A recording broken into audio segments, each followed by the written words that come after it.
Hola, ¿cómo estáis? Hoy vamos a ver una película que es de blanco y negro y que es de color. Diréis, ¿cómo puede ser eso si las películas son de blanco y negro o de color? No, ahora lo explico. Hoy vamos a hablar de la película Uno Rojo, División de Choque. Comenzamos.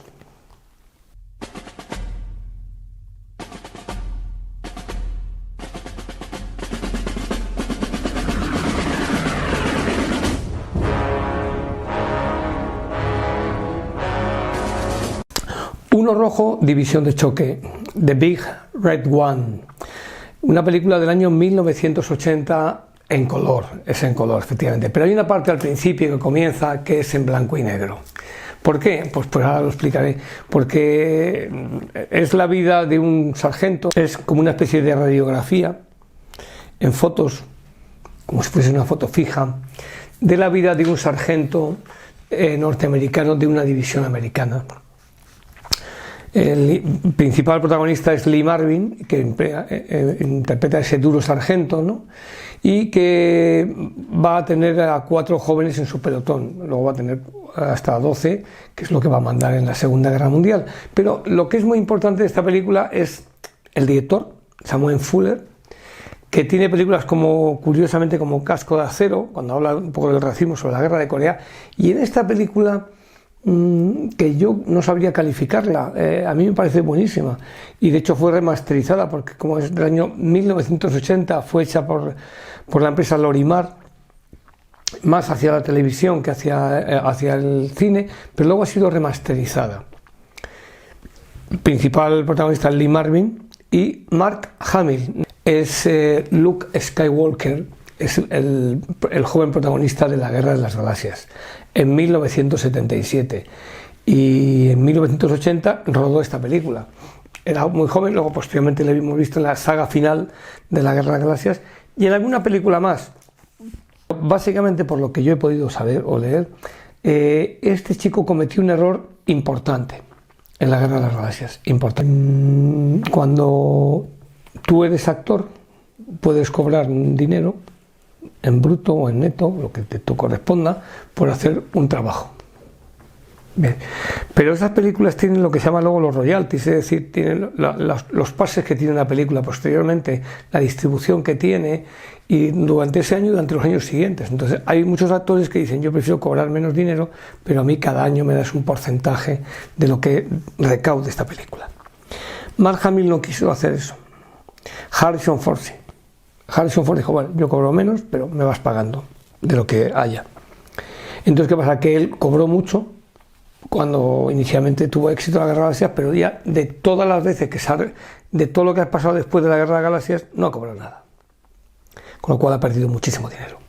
Porque Harrison Ford, cada vez que se levanta por la mañana, está cobrando beneficios de la exposición en vídeo, en DVD, en Blu-ray de la Guerra de las Galaxias. Mark Hamill no. Mark Hamill cobró todo lo que tenía que cobrar en los años 80, en el 78, 79. Entonces perdió una oportunidad. Luego le han rescatado o ha salido tal. Luego, eso es algo que hace que también muchas veces un actor pueda repetir más registros o pueda hacer más películas. En el caso de Harrison Ford, pues se disparó a hacer películas. En el caso de Mark Hamill se la ha visto muy poquito, ¿vale?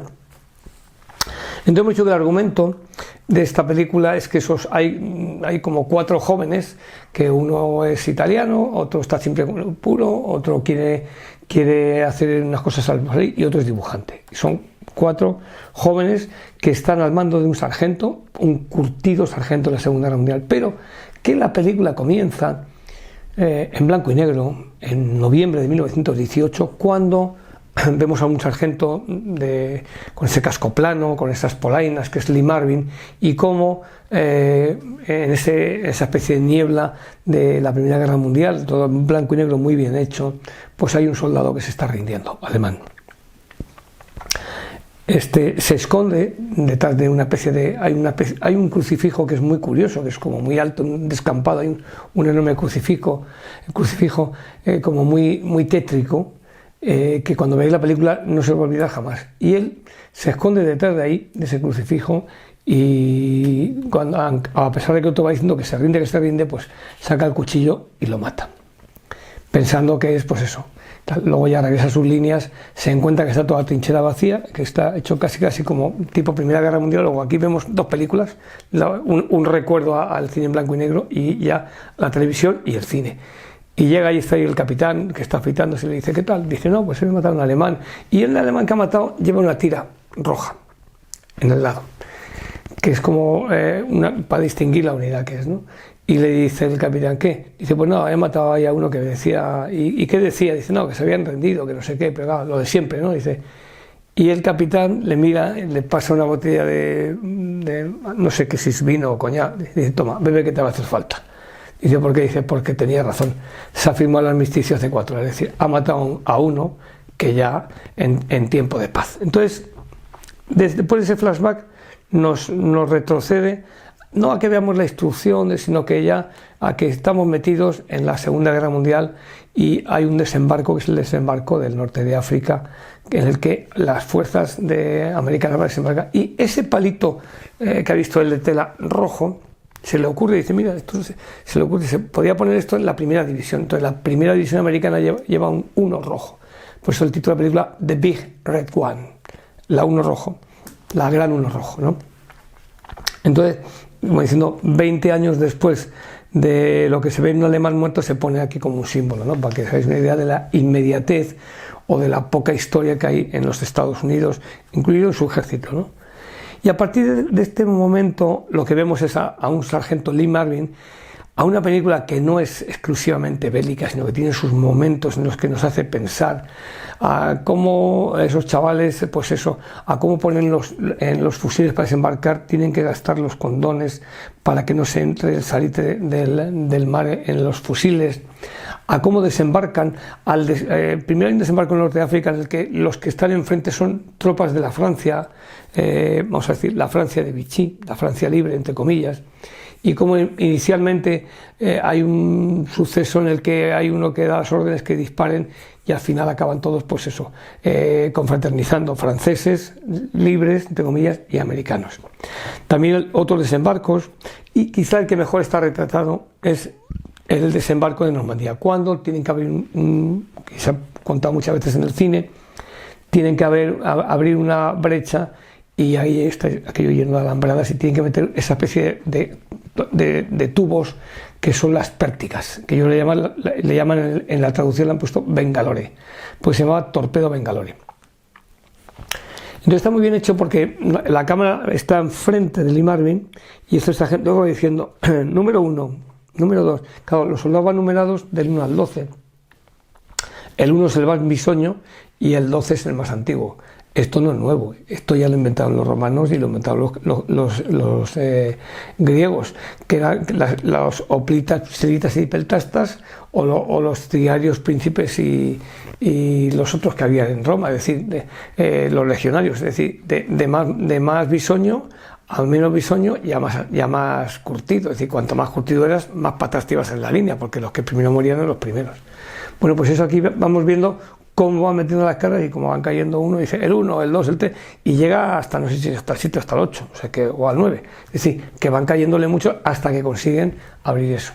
Bien, eso también lo hemos visto en El día más largo, lo hemos visto en muchas otras películas, en Salvar al soldado Ryan, y aquí está hecha en 1980 esta película, también hay que destacarlo. Pero también tienen otras vicisitudes, también están en Italia, también están en Libia, también pasan por varios escenarios de la Segunda Guerra Mundial, ¿no? Incluido los campos de concentración, cuando reciben y entran donde están esos hornos crematorios, ¿no? He dicho al principio que cuando comienza la película, él está al lado de una explanada, un descampado todo casi desértico, y en medio hay una cruz enorme. Vamos a intentar sacar esa imagen porque es muy nítida, ¿no? Bueno, pues cuando van contando los soldados el devenir del sargento, porque es una especie de voz en off, dice el sargento, al llegar a un punto de Francia, de Bélgica, estaba un poco inquieto, estaba un poco nervioso, y es que llega al mismo escenario donde le pasó el final de la Segunda Guerra, el de la Primera Guerra Mundial, y sale el mismo crucifijo que está ahí. Claro, eso es el cine, ¿no? Y de alguna manera, incluso hay una emboscada que está muy bien hecha, que le tienen los alemanes.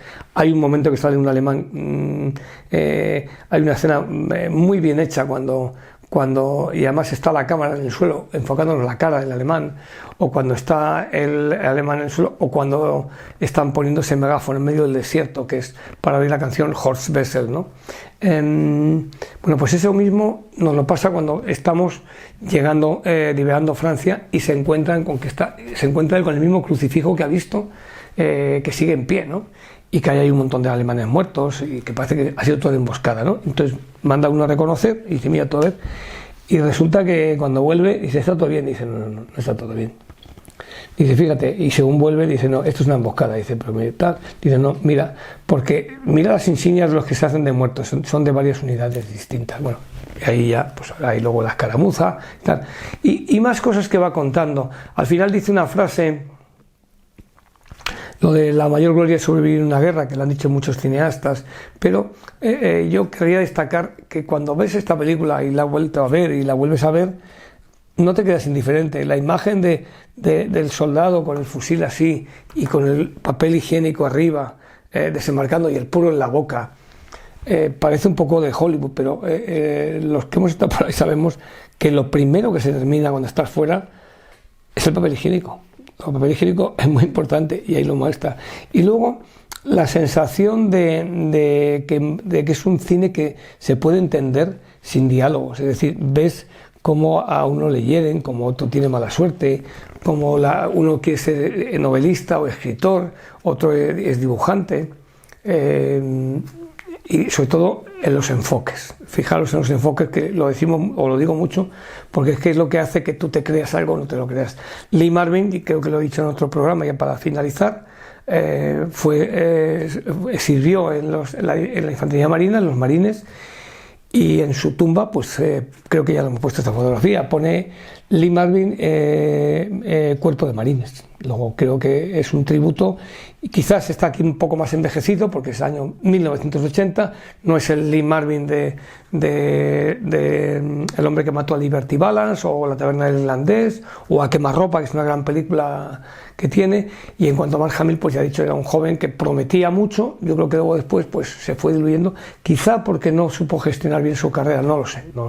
En cualquier caso, es una excelente película. Yo diría que de las 10, no sé si la puse en la lista o no, pero de las 10 mejores películas bélicas, si sabes entender lo que te están contando, porque repito, ahí tienen por un lado desembarcos en el norte de África contra franceses, y desembarcos en otros lugares contra italianos, es decir, que tienen diversos desembarcos contra otros países, aparte de contra los alemanes, ¿no? Si no habéis visto, buscarla, creo que aún se puede encontrar en las bibliotecas públicas de nuestro país. Muchas gracias y seguimos en contacto.